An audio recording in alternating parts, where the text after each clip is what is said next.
ఒలగొంద మండలంకి వచ్చిన ఒలగొంద మండలంలోన హెప్టము, అదేవిధంగా ఎంగళరావు, అదేవిధంగా మన పెద్ద గోనెలు మన కోటి సంతకాల కార్యక్రమానికి వచ్చింది జరిగింది. ఎందుకంటే మన జగన్మోహన్ రెడ్డి గారి ఆదేశాల మేరకు ఈ కోటి సంతకాల కార్యక్రమానికి వచ్చేయడం జరిగింది. ఎందుకంటే మనం చూస్తున్నాం ఈ కూటమి ప్రభుత్వము వచ్చి 1.5 సంవత్సరం అయింది. వాళ్ళు ఏది చేసింది లేదు, ఇంతవరకు ఏ డెవలప్మెంట్ చేసింది లేదు. వాళ్ళు అన్నారు పోయిన సంక్రాంతికే గుంటూరు లైన్ రోడ్డు చూడాలని చెప్పి స్వయాన ఒక ముఖ్యమంత్రి మాట్లాడడం జరిగింది. మనం చూస్తున్నాం మన కాన్స్టిట్యూన్సీలో వాళ్ళు ఎక్కడెక్కడ గుంటూరు లైన్ రాదు, వాళ్ళే టీడీపీ వాళ్ళే కూటమి ప్రభుత్వం వాళ్ళే చెప్పాలా.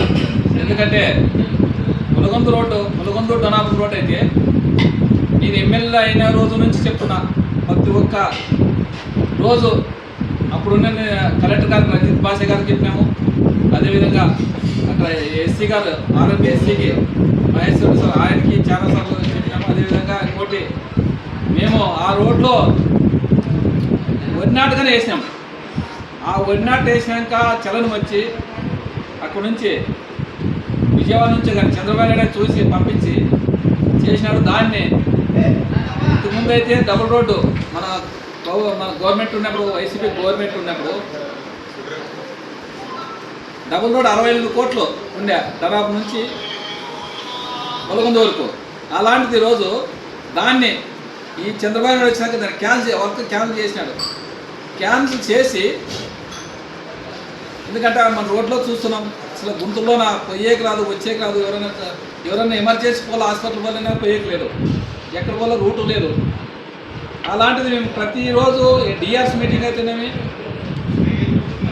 జిల్లా పరిషత్ మీటింగ్ అయితేనేమి ప్రతిరోజు నేను రోడ్లో నీళ్ళే చెప్తా, మా కాన్స్టిట్యూన్సీలో రోడ్లు నీళ్ళు అని చెప్తాను. అయినా కానీ దాన్ని ఇంతవరకు 1.5 సంవత్సరమైంది ఉన్న వరకు క్యాన్సిల్ చేసి వాళ్ళు సింగిల్ రోడ్కి ఎస్టిమేట్ అదే మేము వరినాటు వేసినాక ధర్నా చేసి వరినాటు వేసినాక దాన్ని సింగిల్ రోడ్డుగా 14 కోట్లు శాంక్షన్ చేసినామన్నారు. తర్వాత ఇప్పుడేమో మళ్ళీ 7 కోట్లు అంటున్నారు. అది 7 కోట్లు కానీ మన పక్క కాదు, మేమంతా ధర్నా చేసి ఇంత చేసినా మన పక్క కాదంట, అక్కడ నరాపు నుంచి అంట. ఇది ఎక్కడ ప్రభుత్వం మాకు అర్థం కావట్లేదు. అదేవిధంగా వీళ్ళకి ప్రజలే గుణపాఠం చెప్తారు. ఎందుకంటే ఈ స్థానిక సంస్థలో వాళ్ళది ఏమనేది ఖచ్చితంగా ప్రజలే వాళ్ళు బుద్ధి చెప్పే రెడీ ఉన్నారు. ఎందుకంటే ఓటు ఎప్పుడు రావాలా, ఎప్పుడే వేస్తారనే విధంగా ప్రజలు ఎదురు చూస్తున్నారు. కాబట్టి మేము వచ్చిన ఉద్దేశం ఏమంటే ఇక్కడ కోటి సంతకాల కార్యక్రమం ఈ మెడికల్ కాలేజు ప్రభుత్వమే నడపాలనే విధంగా మా జగన్మోహన్ రెడ్డి ఆదేశం మేరకు, ఎందుకంటే గవర్నమెంట్ నడితేనే ఏదన్నా కానీ పేదల వరకు వైద్యం అందుతుంది. అదేవిధంగా మెడికల్ సీట్లు కానీ ఫ్రీ సీట్లు వస్తాయి. లేదంటే వీళ్ళు ఏం చేస్తున్నారు, ఆ పీపీపీ పద్ధతులన వాళ్ళ అనుచరులకు ఇచ్చుకొని కోర్టు దండుకోవాలనే విధంగా చేస్తున్నారు. కాబట్టి ఎందుకంటే మన జగన్మోహన్ రెడ్డి గారు ఉన్నప్పుడు 2 సంవత్సరాలు కరోనా వచ్చి, ఆ కరోనా పోయినా కానీ 3 సంవత్సరాల్లోనే చరిత్రలో ఎన్నడూ ఏ ముఖ్యమంత్రి లేని విధంగా ఆయన మన ఇండియాలోనే ఏ ముఖ్యమంత్రి చేయని విధంగా 17 మెడికల్ కాలేజ్ చేసి ఆశామాషి కాదు. ఎందుకంటే నేను 40 ఏళ్ళు ఇండస్ట్రీ అంటాడు ఆయన. చంద్రబాబు నాయుడు గారు ఆయన ఒక్క మెడికల్ కాలేజ్ కానీ తెచ్చిన దాఖలా లేదు. అప్పుడు రాజశేఖర్ గారు 4 తెచ్చినాడు. తర్వాత మన జగన్మోహన్ రెడ్డి గారు 17 మెడికల్ కాలేజ్ తెచ్చినది.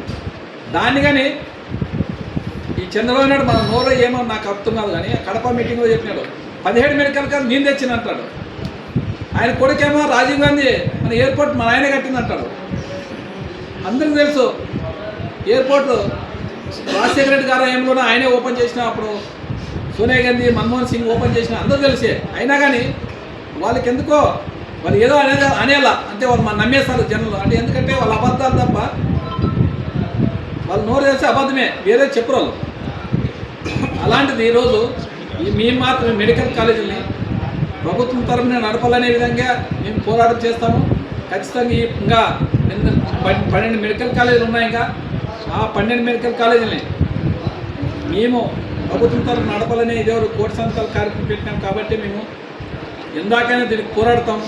అదేవిధంగా 11వ తారీఖు ర్యాలీ ఉంది. ర్యాలీకి కానీ భారీగా ర్యాలీ చేసి కనువిప్పు వచ్చేటట్లా చేస్తామనే విధంగా చెప్తున్నాము. ఎందుకంటే సత్యప్రసాద్ ఆయన ఆరోగ్య శాఖ మంత్రి, ఆయన బీజేపీ నాయకుడే. బీజేపీ గుర్తు మీద గెలిచినాడు. ఎందుకంటే 15 రోజుల్లో వచ్చి ఆయన గెలిచినాడు. నాకు ఎట్లా గెలిచినాడో మనకు ఆ పరమాత్మ వేళలో ఏమో మనకేం తెలియదు. ఎందుకంటే ఆయన లోకల్ వ్యక్తి కాదు, అక్కడ ఉన్న వ్యక్తి కాదు.